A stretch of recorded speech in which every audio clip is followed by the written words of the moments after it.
respondendo aos inscritos, número 11. Ô produção, solta a vinheta.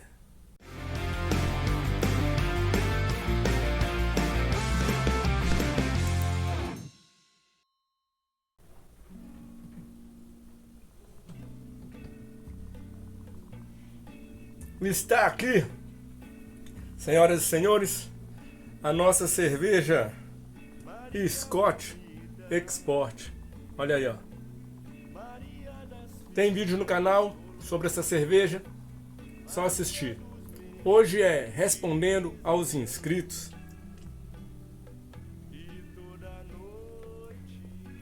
Cerveja maravilhosa. Vamos pôr ela aqui, sem enrolação, vamos responder aos inscritos. Está aqui, ó, tudo anotadinho. Separo as perguntas e vamos lá. Primeira pergunta vem de alguém que se chama Soulek Prof Pré-Oficial. É os nicks, né, cara? Mas ele fala, ele vai se lembrar da pergunta dele. Marcos, onde você coloca a ponta do controlador de temperatura? Fixa no balde ou deixa solto na geladeira? Parece uma pergunta boba, mas é super importante isso. Por quê? Porque se você deixa solto na geladeira, meu amigo, toda vez que você abrir a geladeira vai religar. Por exemplo, ela está lá setada em 18 graus.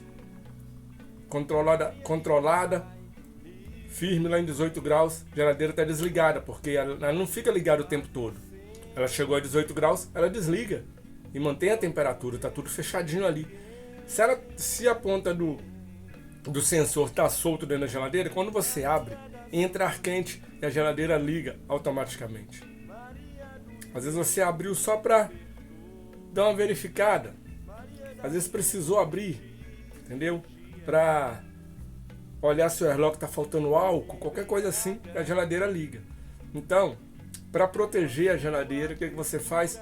Você cola seu sensor do lado do balde fermentador, cola com fita crepe uma pequena lâmina de isopor, né? Aquelas lâmina térmica que vem em embalagem, né? Você cola ali, cola com fita crepe, o sensor fica protegido. Quando você abre a geladeira, você pode ali mexer no airlock, dar uma abertura ali, até para fazer um dry hop, e a geladeira não vai voltar a ligar tão rápido, porque o sensor está protegido, entendeu? É para isso. Eu uso colado ao lado do balde. Algumas pessoas usam poço térmico. Você pode comprar um poço térmico e instalar no seu balde. Mas eu acho o poço térmico muito eficaz, mas é mais um ponto de contaminação que você vai ter que cuidar. Porque pode ficar uma craquinha ali na rosca e tal, entendeu? Então, eu prefiro colar do lado, funciona bem, mas o poço térmico é top também, viu, gente? Mas é um gasto a mais com um ponto a mais de contaminação, né?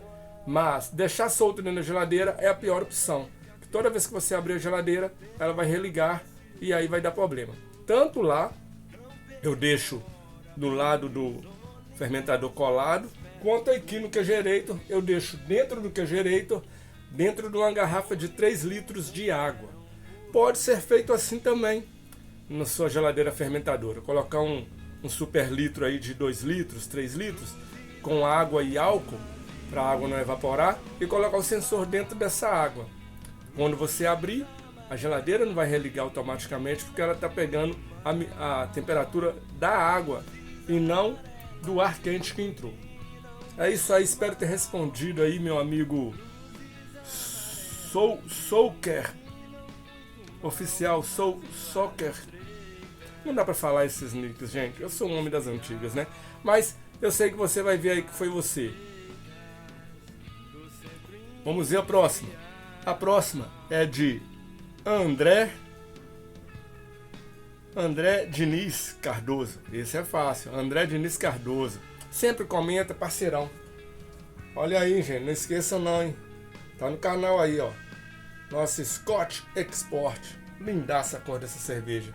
Não dá pra vocês verem, bicho. Não dá pra vocês verem. Vamos lá. André Diniz Cardoso. O André pergunta o seguinte: gostei de ter mostrado as temperaturas da fermentação. Continue falando mais sobre as temperaturas e dos processos de fermentação das suas receitas. Temperatura, descanso de acetil e cold. E é muito bom ver a parte de como você fez o processo da gelatina. Ele está falando isso no vídeo dessa cerveja, que eu mostrei passo a passo todas as etapas, gente. Né? Fazendo a gelatina, colocando na cerveja, falando que a temperatura que estava sendo fermentado, para que temperatura eu estava mandando a cerveja. Foi um vídeo de 20 minutos. Então, ô André, quando a gente faz um vídeo de tipo esse que você elogiou, você gostou, a maioria das pessoas pulam o vídeo. Eles não assistem o vídeo total porque eles não valorizam o vídeo longo. Mas eu estou percebendo que cada vez mais nosso canal aqui vai ter vídeos longos, cada vez mais longos. Muito obrigado, André. O próximo, Patrick Assis. Patrick Assis está aqui desde o primeiro vídeo. De verdade, desde o primeiro vídeo, elogiando, comentando, dando indicações, né, dando sugestões. Patrick Assis é um irmão. O Patrick Assis diz o seguinte: salve, irmão. Cara, que show esta breja. Esta breja é essa aqui, a Scotch Export. Cara, nunca tinha ouvido falar deste malte Maris Otter. É porque nos maltes dessa cerveja tem o Maris Otter. Sempre bom conhecer coisas novas. Cara, sempre que vejo você fazendo suas brejas, penso que tenho que comprar um cesto de grãos. O saco de biabe é ótimo, mas dá muito trabalho, risos. Mas aí quando vou pesquisar o preço, desisto. Os caras enfiam a faca, muito caro, não justifica não. Sacanagem, risos novamente, mas um dia eu compro. Abraços, irmãos, tamo junto. Isso que ele fala do cesto de inox, o cesto de grãos que ele fala é o cesto de inox que eu uso. É muito mais vantajoso que o saco de grãos no sentido de que força menos sua coluna porque não balança quando você vai erguer, é mais durável que um saco de grãos, tem uma malha bem fina, muito eficaz, é maravilhoso o cesto de inox, mas tem um ponto negativo, é isso que ele falou, é muito caro, é realmente muito caro se você comparar com o biabe normal, o saco de biabe, que você pode fazer em casa, qualquer costureira em casa pode fazer para você. O cesto é mais caro, mas você tem que pensar da seguinte forma quando for investir. É um cesto de inox, vai durar a vida toda, não acaba, bicho. Então, é caro, mas compensa por ser durável. Mas não é algo que tipo, eu não tenho um cesto de inox, não vou fazer cerveja. Claro que não. Então, pensando por esse lado, é caro sim e tem que ser investido quando sobrar uma grana, quando tiver de boa. Tem coisas mais importantes antes, Patrick, que é curtir os vídeos aqui e aprender para fazer cada vez mais poderosa a sua cerveja. Obrigado, Patrick. Agora nós vamos para José Luciano Alves. Ele falou, interessante a escolha dos maltes. Eu tenho certeza que ele faz cerveja há algum tempo. O cara que comenta isso faz cerveja há algum tempo, porque é um diferencial na escolha desses maltes aqui, é que em vez de usar o Pale Ale, eu usei o Maris Otter. É o Pilsen, em vez do Pale Ale eu pus o Maris Otter, pus o Munich Light e pus o Special B. Por que eu pus o Special B? Porque a receita original dizia Munich Dark. Mas aí, como eu só tinha Munich Light, eu vou pôr o Special B, que o Special B vai dar um complemento, vai trazer um biscoito, combinar com o Maris Otter, que também traz isso. Então, quando você começa a estudar os maltes, você percebe que você pode pôr maltes em uma receita que geralmente não iria aquele malte. Mas é tudo pensado. E ficou maravilhosa, não ficou só interessante. O resultado ficou maravilhoso. Vamos seguir em frente. Muito obrigado, Luciano Alves. Teste essa receita com esse mesmo grifo de malte, com esses mesmos maltes, para você ver o quão interessante ficou realmente. Agora nós vamos para Baracuí. Deve ser isso, mas você que tá aí sabe que é você. E tá, o comentário dele tá no vídeo dessa cerveja. Vocês podem ir lá e conferir o comentário. Eu respondi lá também. Eu faço um vídeo respondendo aqui novamente para abranger um número maior de pessoas, gente. Tá bom? Mas se vocês acharem que isso não tem a ver, podem comentar, gente. Marcos, esse vídeo de respondendo aos inscritos, respondendo os comentários, não é interessante. Vocês podem dar opinião. O canal é feito para vocês. Então, ô Marcos, mas se ficou interessante, se é legal, comentem também. Marcão, super legal esse vídeo, comentando, falando pros inscritos. Então tá, vamos lá, hein? Baráculo, ele falou: olá, essa água usada na gelatina, processo de fazer a gelatina para clarificar a cerveja, tá no vídeo dessa cerveja. Eu mostrei passo a passo, nunca tinha mostrado. Aí ele pergunta: essa água usada na gelatina é pré-fervida para esterilizar ou só o tempo que passa no micro-ondas já esteriliza? Água e copo. Outra dúvida: a solução de gelatina é despejada quente mesmo no fermentador ou aguarda um pouco a temperatura ambiente? Excelente pergunta, gente. Excelente pergunta, porque realmente eu não falo isso no vídeo. Isso prova que ele assistiu o vídeo todo. A água, meu amigo, não é fervida. Eu só pego a água do filtro, 200, 220 ml, 210 ml. Essa faixa eu não meço, tá? De olhômetro. 210 ml ali de água do filtro. Coloco a gelatina, o pacotinho inteiro, misturo, só para dar uma ajudada ali, e coloco no micro-ondas de 10 em 10 segundos até ela ficar translúcida, igual vocês veem no vídeo. O vídeo é dessa cerveja. Eu coloquei no card, tá aí na descrição. Assistam o vídeo. Até ficar translúcida. E só esse tempinho no micro-ondas basta para esterilizar assim. Fora que eu peguei água filtrada e um copo limpo, o copo pode ser esterilizado. Mas nem isso eu faço, vai passar pelo micro-ondas, nunca deu problema para mim. Mas se você é uma pessoa mais cuidadosa, que tem muito medo, você pode jogar álcool no copo, esperar secar, colocar ferver a água, colocar água fervida no copo, também esteriliza os dois, né? Esperar esfriar, e depois que esperar esfriar, você faz todo o processo que joga no micro-ondas. Ou então, você já pode ferver sua água, colocar no copo, que já esteriliza tudo, deixar chegar a 50 graus, 45 graus, e joga sua gelatina e mistura. Vai fazer do mesmo jeito, que quem não tem micro-ondas faz como? Quem não tem micro-ondas faz assim: ferve a água, joga no copo, deixa esfriar até 45 graus, 40 graus, né? 45 graus, joga a gelatina e mistura, sem micro-ondas, tá vendo? São várias maneiras de chegar ao mesmo resultado.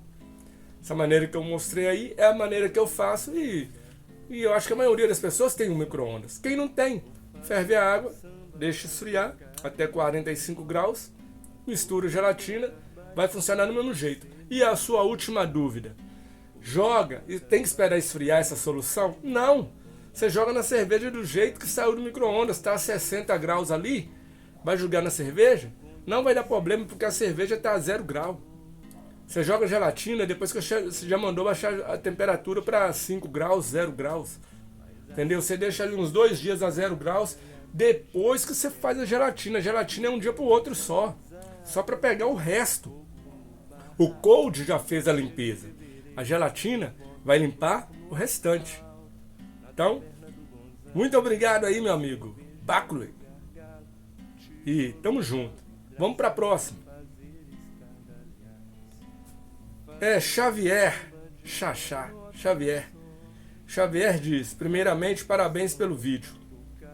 Eu sou também de BH. É de BH, ó, Xavier. Eu tenho que reunir essa galera de BH. Eu vou fazer um vídeo conclamando a galera de BH para marcar uma reunião com esses caras.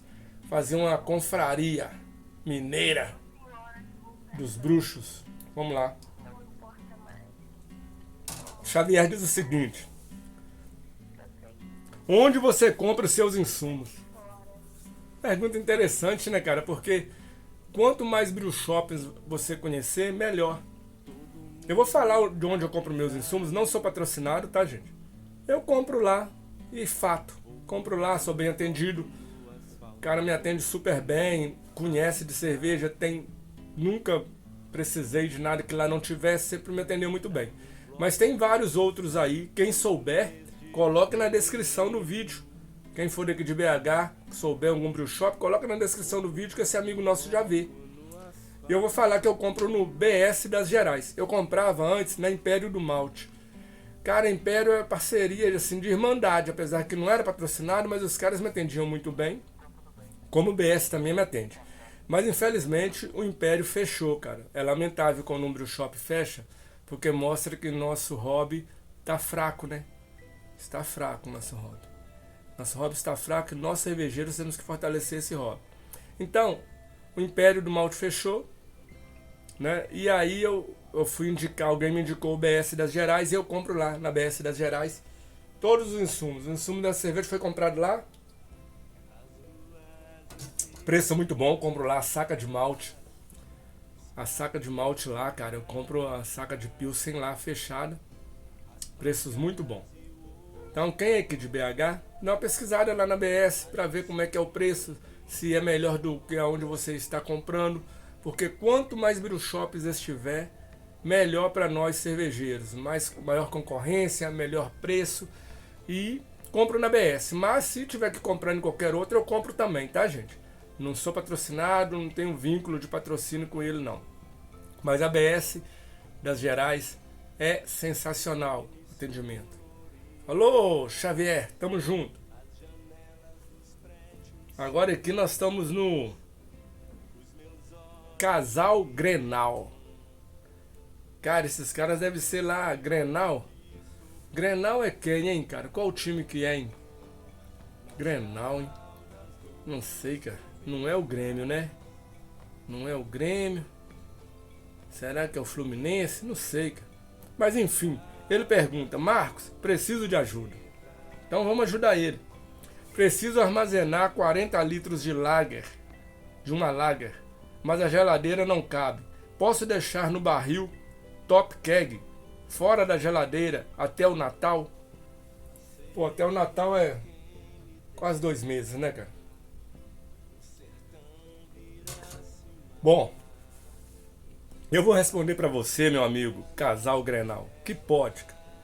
É lógico que o ideal é cerveja, colocou no barril, carbonatou, coloque na geladeira, ambiente refrigerado, até as de garrafa, fez prime, terminou o prime, coloque na geladeira, é o ideal. Mas o ideal nem sempre é possível. Às vezes você mora numa casa que você não tem espaço, tem que fazer cerveja para o Natal e não tem espaço. Cara, pegue seu barril, coloque no local mais fresco da casa. Você não vai colocar o barril onde bate sol, você vai colocar no lugar mais fresco da casa mesmo, entendeu? Dependendo do lugar que você mora, a temperatura ambiente já é baixa. Não sei onde você mora, não deu para ver. Mas coloca no lugar mais fresco da casa, deixa ele lá no cantinho, não mexa nele, deixa tranquilo. Quando chegar na época de você usar a cerveja, você coloca para gelar, coloca a pressão, coloca tudo. Já espera, assim que ele gelar, você já coloca uns dias antes, né? Não vai colocar no dia do Natal, porque senão pode dar errado. Por quê? Você vai colocar uns dias antes, por exemplo, 4, 5 dias antes do Natal. Você vai colocar assim que ele gelar, você já vai experimentar, ver como é que tá a carbonatação. Você precisa ajustar, precisa pôr mais carbonatação ali. Se precisar, tem 3, 4 dias para você ajustar isso. E vai chegar no Natal, tomar cerveja top. É lógico que eles vão falar: ah, mas a cerveja assim perde aroma. Cara, perde. Mas perde 2%, perde 5%. Vamos supor que mudou 2%, você não vai nem perceber, bicho. Entendeu? Então, pode sim. Agora, é bom planejar para isso não virar um hábito. Isso é uma emergência. Entendeu? Uma emergência. Não pode virar um hábito. Eu planejo minhas levas aqui, cara, tipo assim, ó. Tô com aqui dentro. Tava com 60 litros. Agora, já 20 já foi embora, tem 40 litros. Tem uns 35 litros de cerveja aqui. Scott e Bohemia Pilsen. Tem 20 dessa, deve ter uns 15 de Bohemia Pilsen. Lógico que eu acho que vai chegar no Natal e ainda vai ter dessa cerveja, mas eu vou fazer uma pro Natal e uma pro Ano Novo. Né? Todo ano eu faço cerveja de Natal e cerveja de Ano Novo. Então vai entrar mais 20 litros aqui, mas essa já vai estar acabando. Eu tô sempre assim, entendeu? Sempre planejando assim, que eu tô fazendo, uma tá acabando, a outra tá entrando. E assim não dá erro. Mas você pode usar sim. Vai ter um punhado de gente aí que vai ter até comentários falando que cerveja no barril não pode ficar fora. Cara, o ideal é que não. Eu não deixo. Mas se precisar, tem como deixar. Põe num ambiente fresco, né? Porque quando você compra um chopp aí das famosas aí, você acredita que o cara fez lá, sei lá, vamos pôr, 40 barris de 50 litros. Você acredita que tá tudo dentro de uma câmara refrigerada? 40 barris? Cara, eu não confio nesse mercado aí não. Os caras deixam lá num lugar fresquinho. Você vê que quando o cara chega com um barril na sua festa, você aluga um chopp aí, ó. Aluga um chopp numa casa de chopp aí. Não vou falar marca nenhuma para não ficar chato. Você aluga, o cara vem com a máquina, vem com o barril não tá gelado não, mano. O barril tem temperatura ambiente. Você percebe assim, ó, o cara trouxe esse barril pra mim aqui agora. Esse barril não tava numa câmara fria, tem temperatura ambiente. Então pode sim, pode. Agora, não vai virar um hábito, entendeu? Então, essa foi a última pergunta. Senhoras e senhores, servir aqui para nós fecharmos o nosso vídeo. Olha que maravilha esse serviço, ó, gente. Ó, olha lá. Sem preocupação. Ah, que bitola que é a mangueira, cara, não importa. Pressão de serviço.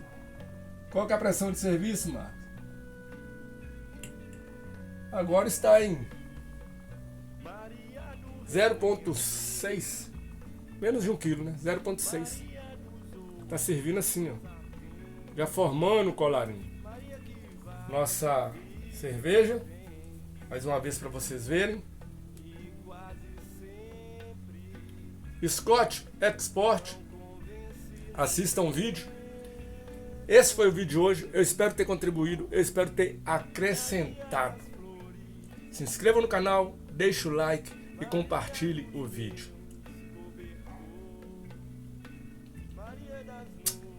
Fui!